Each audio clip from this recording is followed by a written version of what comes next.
Olá, pessoal, sejam todos bem-vindos. Meu nome é Maria Cristina Pauli da Rocha, sou professora, enfermeira, mestre e doutora na área da enfermagem, e é com imenso prazer que eu estou aqui hoje para conversar com vocês sobre, a assistência de enfermagem holística ao nosso paciente e o alívio da dor. Para começarmos, então, a falar sobre esse tema de extrema importância para os profissionais de saúde, precisamos rever alguns conceitos importantes. Vamos começar falando o que significa assistência holística. Assistir o outro de forma holística significa cuidar do outro de forma integral, visando, buscando, cuidar não só da parte física do meu paciente, mas também da parte espiritual, da parte social e da parte mental. E o que é o cuidar, Cuidar é um grande pilar, da nossa formação. É o principal pilar da assistência de enfermagem. Cuidado e cuidar.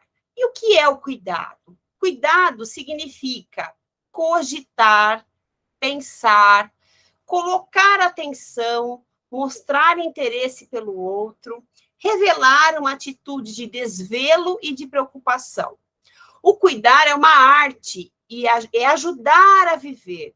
Cuidar é mais do que um ato, é uma atitude, ou seja, é uma preocupação, uma responsabilidade, um envolvimento afetivo para com o outro e consigo mesmo, Então, cuidar significa eu me colocar no lugar do outro, ou seja, ter empatia pelo outro. E é o grande pilar da enfermagem.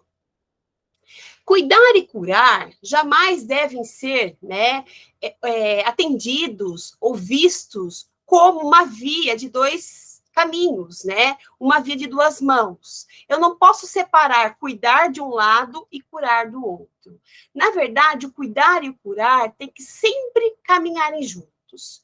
Porque se eu acreditar que eu só cuido do paciente que tem cura, pacientes com câncer terminal, pacientes com AIDS, pacientes com doenças crônicas e pacientes com doenças terminais, como eles não têm cura, se eu acreditar que por eles não terem cura, eles também não têm cuidado, o que será da minha assistência de enfermagem a esses pacientes? Então, precisamos aprender, e a refletir um pouquinho, que ainda que não se possa curar, sempre é possível cuidar. Então, cuidar, é a grande essência da nossa profissão. Eu gosto muito dessa fala de Callahan, de 1990, que ele traz o seguinte para nós: o cuidado deve sempre ser prioritário sobre a cura, pelas mais óbvias das razões. Nunca há qualquer certeza de que nossas enfermidades possam ser curadas, ou nossa morte evitada. Eventualmente, elas poderão e devem triunfar. Nossas vitórias sobre nosso adoecimento e sobre a morte são sempre temporárias, mas nossa necessidade de suporte, olhe isso, de cuidados diante deles é permanente. Então, mesmo que eu esteja diante de uma doença terminal, de uma doença sem prognóstico e que não tenha cura de fato, o cuidar sempre será imprescindível. Cuidar, pessoal, é a arte de lidar com o outro. Como eu já disse, é a capacidade de se colocar do lado do outro, se colocar no lugar do outro, ou seja, ser empático. É a capacidade intuitiva, é o respeito pela diversidade, é o cuidar daquele que adoeceu. Se a gente observar essas duas imagens, e eu perguntasse para vocês, quem será que é essa pessoa? Quem será que é essa outra pessoa na imagem abaixo? São pessoas que estão praticando cuidar para esses dois pacientes, né? Será que é a enfermeira? Será que é o médico ou o enfermeiro? Tá? Então, quando eu observo essas imagens, né, até nos faz pensar na mãe e no pai dessas crianças, né? Na verdade, os profissionais de enfermagem, os profissionais da área da saúde, devem proporcionar ao nosso paciente exatamente esse tipo de cuidar. Um cuidar empático, um cuidar intuitivo, um cuidar, né, preocupado com o outro e esse carinho especial que a gente percebe aqui nessas duas imagens. Esse slide nos faz refletir um pouquinho sobre toda essa questão de cuidado holístico, né? Então, sendo humanos, conseguimos ser desumanos, parece um pleonasmo, né? A gente refletir um pouquinho sobre todo esse contexto de cuidar, sendo que cuidamos de seres humanos. É um pleonasmo. Será que devemos ser humanos se cuidamos de seres humanos? Parece ser óbvio que sim, né? Mas aí vem a pergunta: será que nós somos realmente humanos o tempo todo? Será que nós cuidamos do outro de forma humanizada, de forma holística o tempo todo? Então, se a gente observar essa imagem, nós temos a mesma imagem do lado esquerdo e do lado direito, só que em épocas diferentes. Então, em 1912, a gente tinha um paciente sendo cuidado por uma equipe de profissionais com poucos recursos médicos hospitalares. Então, a gente percebe aqui, né, poucos instrumentos médicos hospitalares, ou seja, uma tecnologia arcaica, uma tecnologia ainda em desenvolvimento, muito pobre, né? Porém, a gente observa toda a equipe de saúde olhando para o paciente. E o paciente feliz, né? Porque a equipe está preocupada com ele. Em 2012, a gente observa o inverso. A gente já observa uma tecnologia presente, uma tecnologia que, sim, é importante para a recuperação do paciente, ela é extremamente importante, né, para a gente conseguir melhores resultados de saúde, porém, né, a equipe de saúde está mais preocupada em olhar para essa tecnologia do que para o paciente em si. A gente observa todos os profissionais de saúde de costas para esse paciente e olha a fisionomia do paciente, como ele se encontra insatisfeito, tá? Então, a gente começa a ver que a gente sai aqui de um modelo de cuidado, onde ainda o foco era bastante o paciente, né? Embora ainda fosse a doença, o olhar estava envolto, né? Ou estava voltado para o paciente, e em 2012, a gente já vê uma preocupação maior com a tecnologia, com a máquina, esquecendo que o ser humano é mais importante do que a ferramenta tecnológica. Então, para a gente entender um pouquinho por que essa aula é importante e por que é importante a gente refletir sobre esse assunto, né, em relação aí aos cuidados dos profissionais de saúde, precisamos relembrar um pouquinho o contexto histórico de como era esse cuidado no passado. Então, lá no século XVIII, os hospitais, eles estavam se organizando como núcleos da prática médica clínica individualizada. Os doentes que possuíam família eram tratados em casa, e nesta época, pessoal, a pediatria ainda não havia surgido como especialização médica. Nesta época, a doença passa, então, a ser reconhecida como um fator patológico, tá? Então, havia uma preocupação muito grande com a doença, o foco era a doença. Como não se tinha tecnologia para tratar, né, esses doentes acabavam ficando no próprio domicílio, ao redor da família. A figura do médico era representada por um médico clínico geral, ou seja, médico da família, onde ele cuidava da família como um todo, e ele conhecia não só quem era o doente, mas todos os membros daquela família. A gente observa aqui nessa imagem que, devido à escassez ou quase ausência de recursos tecnológicos, né? Muitas vezes o que se tinha para fazer diante de um doente era estar do lado, né? Como o médico está aqui segurando a mão da enferma. tá? Então, a gente sabe que devido a essa falta de tecnologia, esse cuidado era um cuidado, né, muitas vezes no domicílio, com poucos recursos tecnológicos, mas com uma preocupação muito grande com o fator patológico. Em 1930, ainda falando dessa parte histórica do cuidado, foi considerado a era bacteriológica. Esse cuidado ainda continuava sendo no domicílio, era a era das doenças transmissíveis agudas, né? Qual que era a característica principal dessa fase? Recuperação rápida ou morte. Ainda tínhamos, né, poucos ou quase nenhum recursos tecnológicos em prol da recuperação do paciente. Então, quando o indivíduo adoecia, ou ele se recuperava muito rápido, ou ele morria. Então, nessa época, nós tínhamos altos índices de mortalidade, tá? Como que era realizado o cuidado, então?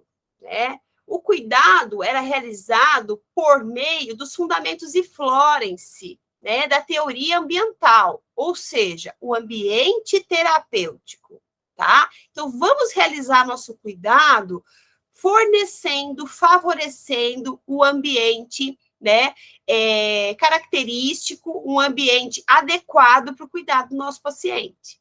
Então, uso do ar puro, calor, limpeza, repouso.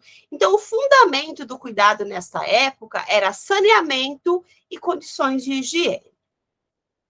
Em 1930, pessoal, estamos falando agora aqui, né, na literatura norte-americana. O que a gente encontrava em 1930 na literatura norte-americana?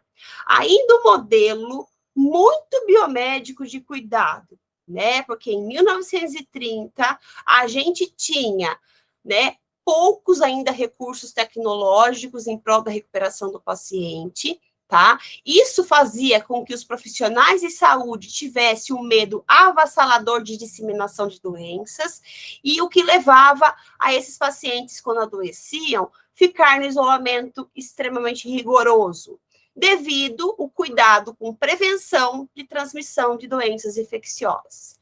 Então, nesta época, quando a gente pensava em hospital, não era permitida a entrada de um acompanhante, né? Então, o que a gente observava? A gente observava, por exemplo, numa pediatria, exatamente o que a gente, né, visualiza nessa imagem. Parece um galpão com várias berços, várias camas, né, nesse galpão, com crianças de diversas idades, sem acompanhantes, tá? Estamos falando de 1930, nos Estados Unidos, tá? A enfermagem aqui tinha que dar conta de atender a demanda de todas essas crianças, e a gente consegue perceber nessa imagem que o cuidado, o foco do nosso cuidado não era o foco holístico, era o foco patológico. Por quê? Quando a gente observa, que a gente vê internado nessa enfermaria, crianças, né, pequenas, tipo de 1 ano, 2 anos, com crianças maiores de 9, adolescentes, a gente consegue perceber que não há uma preocupação além do físico. Não há uma preocupação com as necessidades de desenvolvimento de cada criança, de acordo com cada faixa etária, né?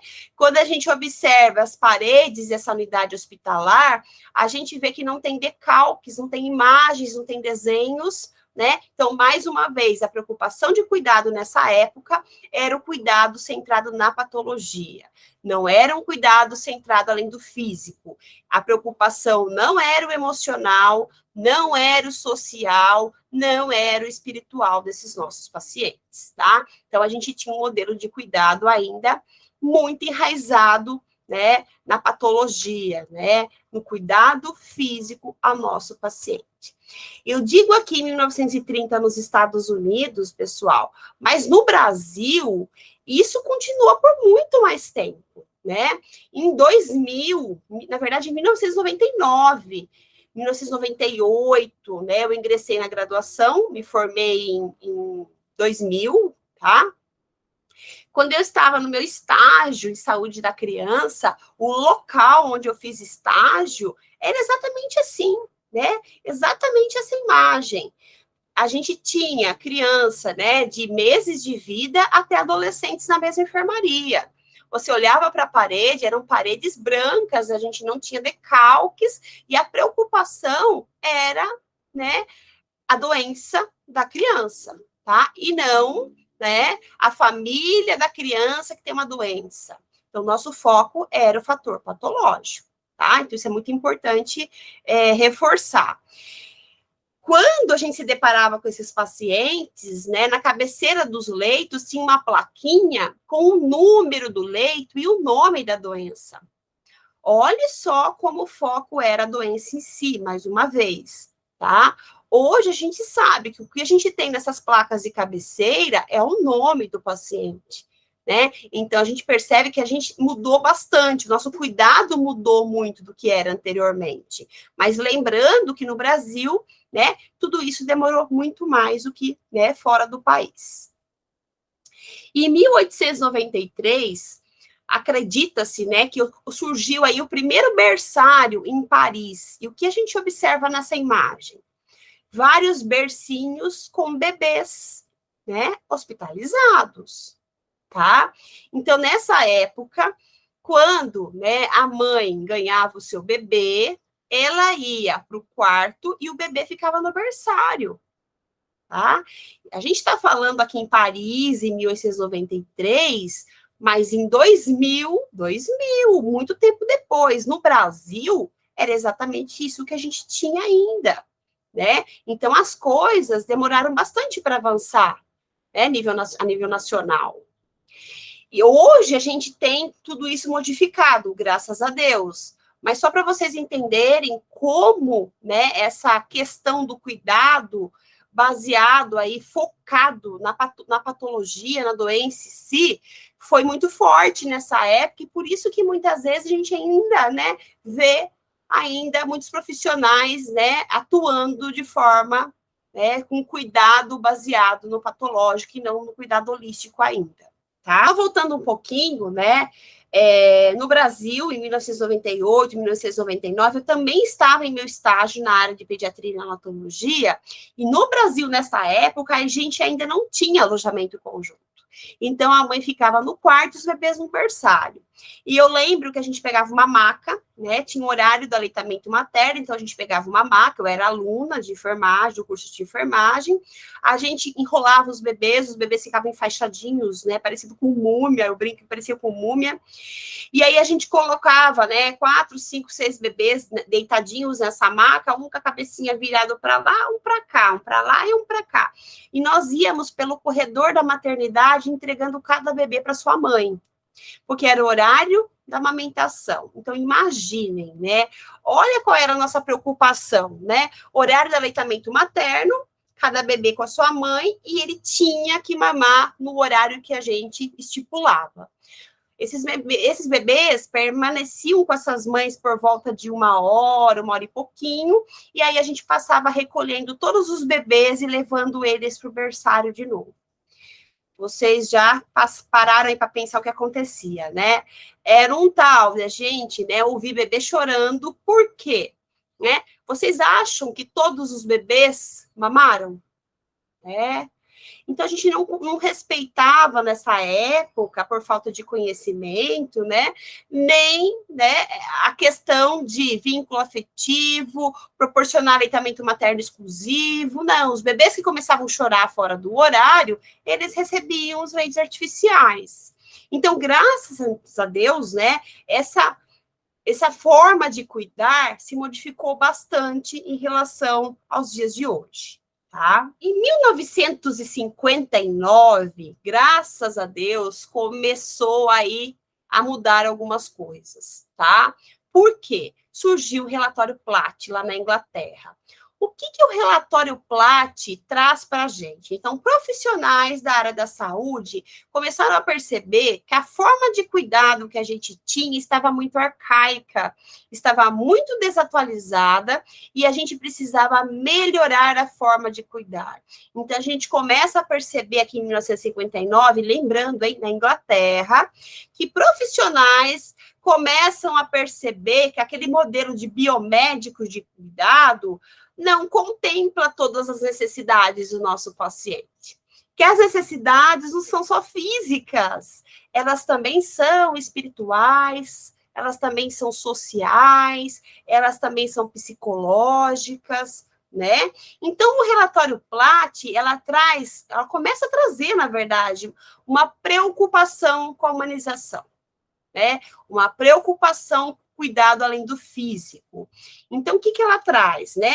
Um horário flexível de visita. Poxa, agora a gente tem tecnologia, né? A gente está percebendo o benefício desse acompanhante dentro da pediatria. Vamos flexibilizar o horário de visita, né? Vamos proporcionar o alojamento conjunto, essa internação conjunta entre mãe e filho. Vamos, né, vamos colocar as nossas pediatrias, os nossos ambientes pediátricos, atividades recreacionais sistemáticas, porque eles percebem que a criança, ela cresce e se desenvolve brincando. Quando ela se encontra hospitalizada, ela não deixa de ter essa necessidade. Essa necessidade continua e precisa ser suprida mesmo no ambiente hospitalar. Então, pessoal, em 1959, há muito tempo atrás, já sabia-se, né, que o brincar é de extrema importância para essas crianças. E hoje nós estamos em 2023 e a gente sabe que ainda tem muitas pediatrias em muitos ambientes hospitalares que elas não funcionam. Brinquedotecas paradas, não funcionais, né? Em desacordo aí com toda essa questão de cuidado holístico que nós estamos conversando, tá? Em 1959 ainda, o relatório Platt traz internações em hospitais infantis ou unidades pediátricas, ou seja, espera aí, né? Eu não posso colocar uma criança de 3, 4, 5, 6, um mês de vida, né, ou anos aí de idade, internadas com adultos. Por quê? A criança, ela não é um adulto em miniatura. A criança, ela tem necessidades físicas, psíquicas, sociais, espirituais, diferente do adulto. Então, ela precisa ser hospitalizada em unidades apropriadas para ela. Olha, gente, que grande avanço que nós tivemos com o relatório Platt. E ainda o relatório Platt traz que é necessário treinamento específico para médicos e enfermeiros que atendam o público infantil. Eu não posso pegar o enfermeiro que está lá na UTI adulto, o técnico de enfermagem que está na clínica médica cirúrgica de adulto, e colocar ele para cobrir plantão na UTI pediátrica, na pediatria ou na UTI neonatal, tá? Por quê? Como, né, eu já sei que a criança não é um adulto em miniatura, eu preciso de funcionários capacitados para atender essa demanda desse público específico, que é o público infantil. Então, pessoal, em 1959 foi um grande avanço, né, por cuidar em saúde. E é a partir daí que as coisas vêm se modificando aí no transcorrer dos tempos, até a gente chegar hoje, em 2022. Falamos aí do relatório Platt, né, de 1959, só que em 1993, as coisas começam a acontecer também nos Estados Unidos. Então, em 1993, 1994, a literatura nos mostra, né, que a gente já tem tecnologia nos Estados Unidos. A gente já tem a introdução de tecnologias inovadoras, já temos a introdução da antibiótico terapia. Então, aquele medo avassalador de doenças transmissíveis e infectos contagiosas que faziam com que os pacientes ficassem no isolamento rigoroso, não é mais necessário. Então, a partir de agora, né, principalmente as crianças passam a ser vistas nos Estados Unidos como um ser em crescimento e desenvolvimento e que possuem necessidades além das biológicas, que possuem também necessidades psicológicas, sociais, emocionais. E, portanto, precisamos nos capacitar para conseguir atender, né, todos os nossos pacientes de forma holística. E no Brasil, né? Lembrem que eu falei para vocês que no Brasil as coisas demoram um pouco mais para acontecer, tá? Então, no Brasil, dia 13 de julho, somente de 1990, foi promulgada a Lei 8.069, que regulamentou o ECA. O que é o ECA? É o Estatuto da Criança e do Adolescente, que ainda dispõe, tá? Que os estabelecimentos de saúde devem proporcionar condições para a permanência em tempo integral de um dos pais ou responsável nos casos de internação de crianças e de adolescentes. Ou seja, é muito importante para o conforto, não só físico, mas principalmente emocional, ou seja, psicológico dessas crianças, né? Ter o acompanhante sempre próximo. Tá? Embora, né, essa lei seja de 1990, a gente sabe que as coisas foram caminhando lentamente e hoje, né, a gente tem o alojamento conjunto, onde esses bebês nascem e já ficam diretamente com a mãe no quarto, os berçários aí foram desativados, nós temos aí os acompanhantes, né, 24 horas junto com essas crianças nas pediatrias, né, na UTI neonatal e na UTI pediátrica também deve-se ter aí, né, a permanência desses acompanhantes por tempo indeterminado, tá? Então, a gente começa a ver aí uma grande mudança, né, daquela parte histórica que a gente viu lá do século XVIII, né, até os dias atuais. Essa transição, né, de desativar os berçários e de manter esses bebês junto com a mãe no quarto, foi de extrema importância para o cuidado holístico, tá? Hoje a gente sabe que quando a gente coloca, né, o bebê em contato pele a pele com essa mãe na primeira hora de vida, né, após o nascimento aí, isso favorece, né, o fortalecimento do vínculo afetivo entre mãe e bebê. Isso favorece o aleitamento materno, porque esse contato pele a pele faz com que a mãe comece a produzir, por exemplo, os hormônios do aleitamento materno, os hormônios da amamentação, né, que é a prolactina e a ocitocina. Então, esse vínculo afetivo é muito importante e é comprovado cientificamente que quando a gente proporciona esse momento, né, aumenta esse vínculo, a mãe produz os hormônios da amamentação e são as mães que amamentam por mais tempo, tá? Então, o objetivo principal é proporcionar e fortalecer o vínculo afetivo entre mãe e filho e estimular o aleitamento materno. Então, hoje, mãe e bebê ficam 24 horas juntos, tá? E as vantagens disso tudo principalmente, a gente oferecer condições para que a enfermagem promova o treinamento dessas mães em relação aos cuidados básicos com o recém-nascido. Banho, troca de fralda, né, e outros mais, porque, afinal de contas, o bebê, ele não é da equipe de enfermagem, o bebê ele é da mãe, ele é da família, ele é do pai, né, e quem vai dar continuidade a esses cuidados depois na residência são os familiares. Então, quando a gente faz o banho, né, juntamente com a mãe, capacitando ela para aquele, né, para aquela técnica, para aquele banho, a gente está munindo ela de conhecimento, informações, para com que ela consiga fazer todo esse trabalho depois em casa. Essa transição, né, tem outra vantagem importante, que é manter o intercâmbio biopsicossocial entre mãe, criança e os demais membros da família, diminui, né, muito o risco de infecção hospitalar e facilita o encontro, né, da mãe com o pediatra, porque hoje os pediatras, eles fazem avaliação clínica do bebê dentro do quarto, onde a mãe tem acesso direto ao pediatra, e ela consegue sanar todas as dúvidas. Então, né, essa mudança foi muito positiva para o cuidado holístico. Em relação aos tipos de abordagem, de cuidado, né, a gente já falou bastante do cuidado centrado na patologia, que é o modelo biomédico, onde o foco é a doença, né, onde a nossa preocupação principal é tratar a doença, é tratar a pneumonia, é tratar o COVID, é tratar a bronquiolite, é tratar qualquer tipo de doença. Nosso foco é a doença. É quando a gente via lá anteriormente o paciente hospitalizado com uma plaquinha na cabeceira da cama com o número do leito e a doença que ele tinha.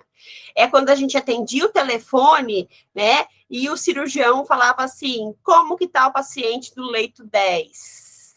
Como que está o paciente com a cirurgia da fratura que eu fiz, né? Então, a gente via a preocupação com a doença, tá? Aí a gente passa do modelo de cuidado centrado na patologia para o modelo de cuidado centrado no paciente, onde o foco deixa de ser só a doença e passa a ser, né, do paciente que tem uma doença. Então, agora, sim, eu continuo tendo COVID, eu continuo tendo a pneumonia, eu continuo tendo lá a bronquiolite, só que por trás dessas doenças eu tenho um indivíduo, que ele é único, e que ele precisa de cuidado integral, ele precisa de cuidado holístico, né? Porque embora eu precise medicá-lo, embora eu precise fazer o procedimento invasivo em prol da sua recuperação, ele tem sentimentos, ele tem necessidades além das físicas. Então, o meu papel é sempre ter em mente que eu não cuido só da doença, tá? Então, ainda a gente se encontra muito nesse modelo centrado no paciente. Mas precisamos avançar, né? O nosso grande desafio é chegar aqui no modelo de cuidado centrado no paciente e família. Porque todo paciente que adoece, ele tem uma família, né? E é como se fosse um móbile, sabe aqueles móveis que a gente coloca no berço do bebê? Cheio de bichinho, quando a gente balança um dos móveis, um dos bichinhos do móvel, todos os outros balançam também, né? Então, quando um membro da família adoece, todos os outros se abalam, uns mais, outros menos, mas sofrem abalo, tá? Então, eu não cuido mais nem só da doença, nem só do paciente que tem uma doença, e sim da família que tem um paciente que está doente, tá? Se a gente pensar num paciente que sofre um acidente vascular encefálico e que fica com sequelas importantes, quando ele tem alta, eu vou precisar de um membro da família para cuidar desse paciente, tá? Então, o meu cuidado, ele não vai ser só visando o paciente em si, muito menos sua doença, sim esse familiar que está ali, né, e que precisa de todo cuidado, não só físico, mas também espiritual, social, né, além do físico, esse cuidado holístico, tá? Então, a gente precisa ter esse foco. Se eu pedir para vocês focarem nessa imagem aqui e me dizerem rapidamente, sem pensar muito, né? O que vocês observam nessa imagem, tá? Muitos, tenho certeza, que diriam o seguinte: um coelhinho, um gatinho, um lobo, são coisas aí que eu ouço diariamente, tá? Então, quando a gente está com o nosso foco, né, de cuidado centrado na pneumonia, no COVID, na bronquiolite, na insuficiência renal, como eu disse para vocês, a gente está focado, né, num ponto muito restrito do cuidar. Como a gente está focado nessa imagem agora, vendo os gatinhos, o lobo, o cachorrinho, né? Quando a gente amplia o nosso olhar, a gente muda a forma de ver, ou seja, a gente passa a ver diferente, a gente começa a perceber, olha só, né? Que não são mais gatinhos, não são mais lobinhos, não são mais cachorrinhos. E sim, são seres humanos, né? Olha, são seres humanos que possuem sentimentos, possuem reações, possuem necessidades além das físicas, tá? Então, mais uma vez, modelo de cuidado centrado da família do paciente doente. Meu foco é família, meu foco é paciente e também doença, mas não só mais doença, tá? Isso é muito importante. Eu passo a perceber que eu tenho que cuidar, sim, desse indivíduo que está aqui, ó, tá? Mas se eu colocar esse meu paciente numa ilha deserta, em poucos dias, em poucas horas, ele morre, porque ninguém vive sozinho, né? Então, eu não cuido só desse indivíduo. Eu tenho que lembrar que esse indivíduo, ele pertence, né, a uma família e que eu vou cuidar desse âmbito familiar. Portanto, o meu cuidado tem que ser focado na família do paciente doente. Isso sim é cuidado holístico, tá? Precisamos sempre refletir sobre isso. E hoje, pessoal, como está o nosso cuidado? E o tipo de abordagem? Quanto evoluímos? Quanto ainda precisamos evoluir? Podemos dizer hoje que o nosso cuidado ele é 100% humanizado? Acho que já ficou bem claro, né? O quanto, sim, nós evoluímos lá do século XVIII, desde o relatório Platt, de 1959 para hoje, né? Mas o quanto ainda nós precisamos evoluir. O quanto ainda aquele modelo biomédico, muitas vezes, ainda se encontra enraizado no nosso cuidado atual. O quanto precisamos rever as nossas práticas de atuação, práticas clínicas, né? Para pensarmos aí num ver diferente, como eu mostrei para vocês. Num ver mais amplo, onde eu englobe, inclusive, a família dentro desse contexto de cuidado, tá? Então, temos vários desafios, né? Se a gente fala que a gente melhorou bastante, mas ainda temos muito a melhorar, significa que temos inúmeros desafios pela frente, tá? E são esses desafios que nos fazem continuar, que nos fazem nos capacitarmos para cada vez mais fazer um cuidado de enfermagem, um cuidado médico, um cuidado de fisioterapia, um cuidado de saúde melhor em prol do nosso paciente, tá? Se a gente observar essa imagem, olhe quantos desafios a gente tem. Aqui a gente tem, né, uma unidade de pronto atendimento, numa UPA, uma única maca, né, com vários pacientes precisando dela. Isso a gente observou muito nessa fase de Covid, onde a gente tinha 4, 5 pacientes aí graves com Covid e um único leito. Para quem dar essa vaga, né? Olha aqui, né, trazendo para a vida real, embora isso aqui seja um desenho, uma imagem, olha a vida real aqui nos noticiários. SUS perde quase 13 mil leitos, apura Conselho de Medicina. Pacientes são atendidos no corredor de pronto-socorro. Então, olha os desafios, né? Como proporcionar, como fazer um cuidado de saúde, né, holístico diante dessa realidade que muitas vezes é complicada, é difícil. Então, por isso que eu falei para vocês, temos inúmeros desafios, mas precisamos começar, né, a pensar em todos eles e começar a agir, né, começar a mudar o nosso foco, mudar a nossa forma de assistir esses pacientes, mudar a nossa forma de ver diferente, tá? Olha esse slide que interessante, é uma reflexão sobre o corpo nu. Eu sempre costumo dizer, né, que eu considero muito importante cada um se colocar no lugar desse paciente. Seria muito legal se a gente pudesse, né, colocar todos os alunos da área da saúde com aquele avental de centro cirúrgico aberto nas costas, sem roupa íntima, internado por um dia, passando por tudo isso aqui que tem nessa imagem, né? Agulhas, ou seja, procedimentos invasivos a todo momento, profissionais que entram no quarto sem bater na porta, invadindo a nossa privacidade, né? Profissionais que vêm conversar com a gente e não se apresentam, a gente não sabe se é técnico de enfermagem, se é enfermeiro, se é médico, né? Profissionais que entram, fazem caras e bocas e não nos dizem nem bom dia, nem boa tarde, nem boa noite, tá? Então, como seria interessante, né, se todos nós ficássemos pelo menos um dia internado, né, como aluno da saúde, com aquele avental que eu falei para vocês no ambiente hospitalar, tá? Então, isso, se colocar no lugar do outro, faz a gente perceber o quanto muitas vezes a gente erra no nosso cuidado.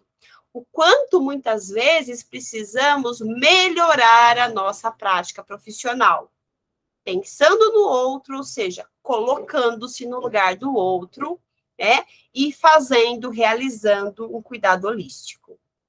Trazendo para a vida real, olha aqui um paciente, como ele se encontra, por exemplo, numa unidade de terapia intensiva, né? Onde a gente, graças a Deus, já temos tecnologia, essas tecnologias, elas vêm para ajudar no nosso cuidado, né?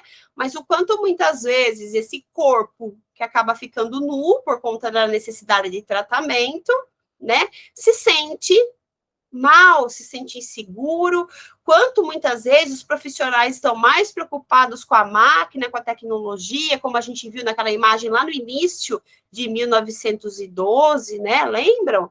Né? O quanto, né, a preocupação muitas vezes é mais com a tecnologia do que com o paciente em si, né? Quanto muitas vezes a gente, na hora de dar um banho, a gente esquece, né, que esse paciente ele tem necessidades além das físicas e que eu tenho que tomar cuidado, tenho que tomar cuidado em relação ao privativo, né, em relação à proteção desse paciente para não expor esse paciente. Então, temos muitos desafios, né, muitas reflexões que precisamos fazer.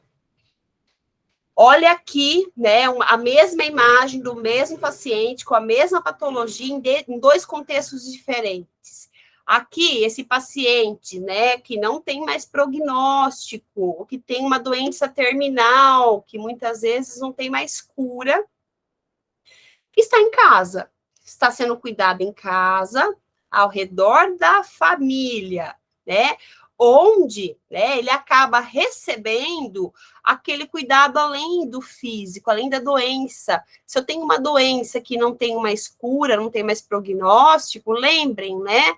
Eu preciso de cuidado o tempo todo, independente se tem cura ou não tem cura, o cuidado permanece. E aqui a gente observa o cuidado que esse paciente está recebendo, além do físico, do espiritual, né, que é do emocional, do psicológico, do espiritual, o quanto esse cuidado dá sentido para a vida. E isso é falar em dignidade na morte, o que é morte digna, tá? Aqui em cima nós temos o mesmo paciente com o mesmo diagnóstico numa unidade de terapia intensiva, onde a gente consegue observar uma obstinação terapêutica, ou seja, uma distanásia, né? Esse paciente, cadê a família?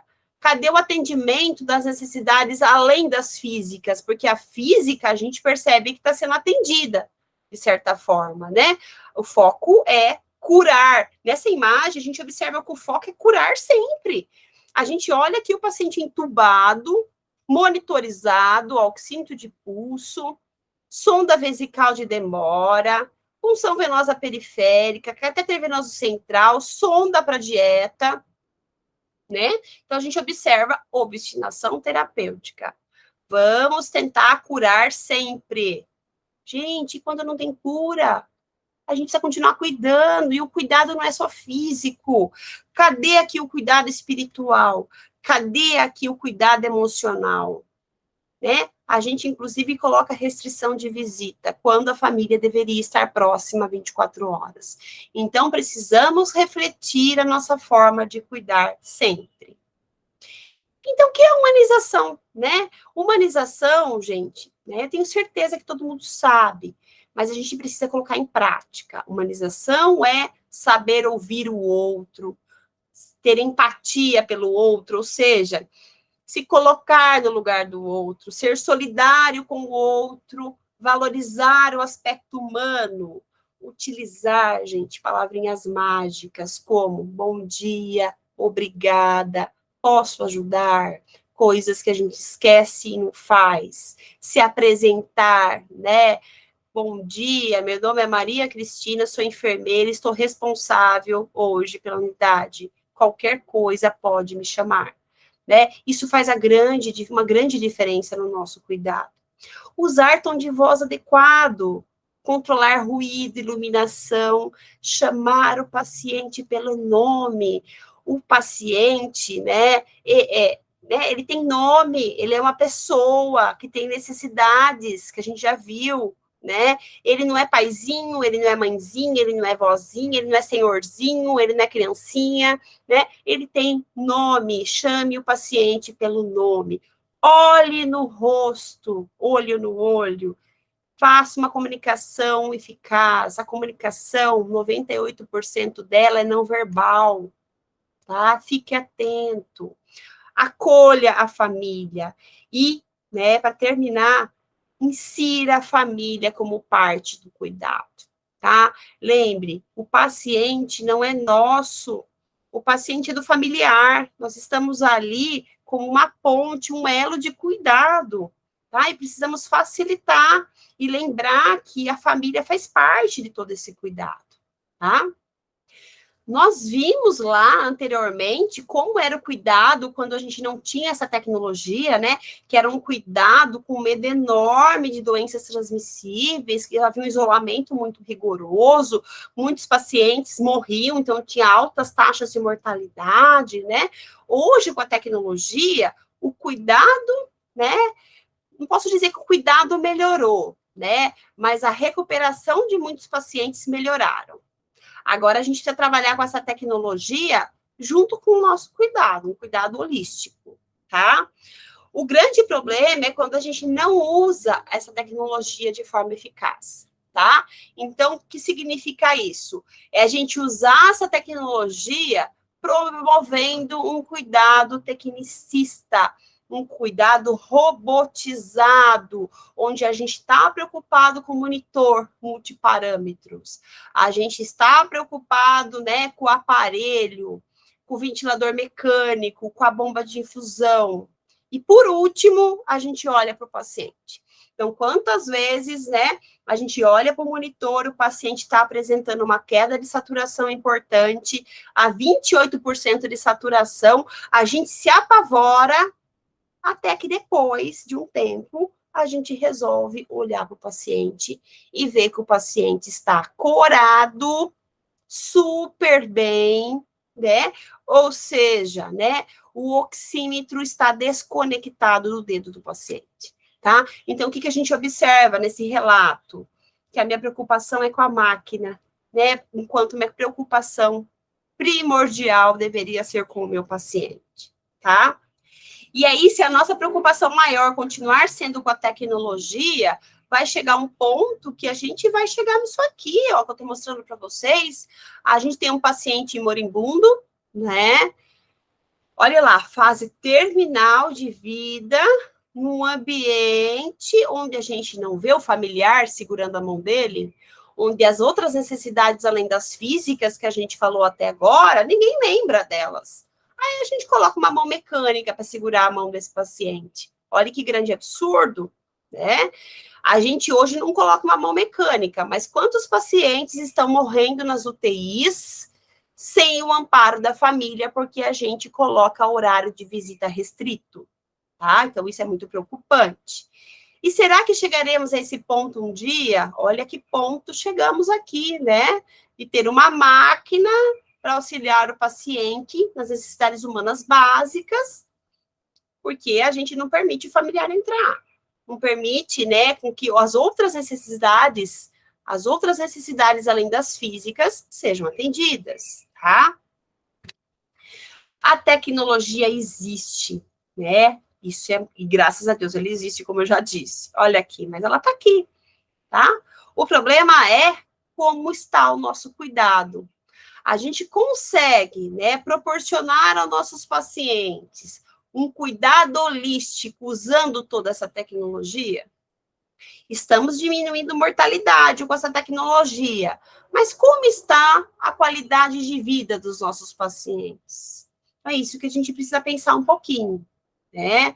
Temos invenções revolucionárias, né? Se a gente observar nessas imagens, aqui a gente tem umas incubadoras bem arcaicas, como se fossem caixotes, onde, né, em 1880, esses bebês faziam uso, né? Hoje a gente tem aí, ó, incubadoras revolucionárias, de última geração, que realmente salvam vidas.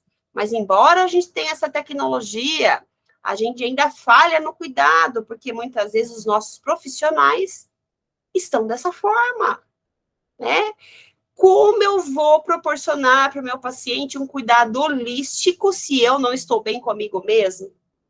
Se eu estou atarefadíssima, né, com várias coisas para resolver ao mesmo tempo, e isso me faz ficar extremamente angustiada. Como eu vou promover um cuidado de enfermagem, um cuidado de saúde holístico, se eu não estou bem comigo mesmo? Então, a gente precisa também refletir que são outros desafios, né? Eu preciso estar bem para poder também cuidar do outro, tá? Então, precisamos evoluir. Tá? Eu trago aqui para vocês aquela parte histórica de como estávamos, como estamos e onde precisamos chegar. E fica muito nítido que precisamos evoluir ainda mais, tá? Precisamos praticar uma enfermagem melhor. Precisamos praticar um cuidado de saúde melhor, um cuidado de saúde holístico, né? Precisamos, pessoal, romper barreiras, dar um grande salto, sair dessa zona de conforto que a gente se encontra hoje, muitas vezes com rotinas cristalizadas, arcaicas, né? E dar um grande salto para uma enfermagem melhor, um cuidado de saúde melhor, né? Com aquele ver diferente que nós dissemos, que é o ver além do físico, né? Ver o espiritual também, o emocional também, o social também. Esse é o nosso grande foco, romper barreiras, tá? E aí vem a grande pergunta: de que forma podemos fazer isso? De que forma podemos começar a pensar em tudo isso e começarmos a praticar um cuidado de saúde mais eficaz, mais efetivo? E aí, para responder essas nossas perguntas, né? Essa grande pergunta de que forma podemos ver diferente, proporcionar um cuidado de saúde diferente, eu convido vocês a assistirem a nossa segunda aula. Aguardo vocês. Até lá. Obrigada, pessoal.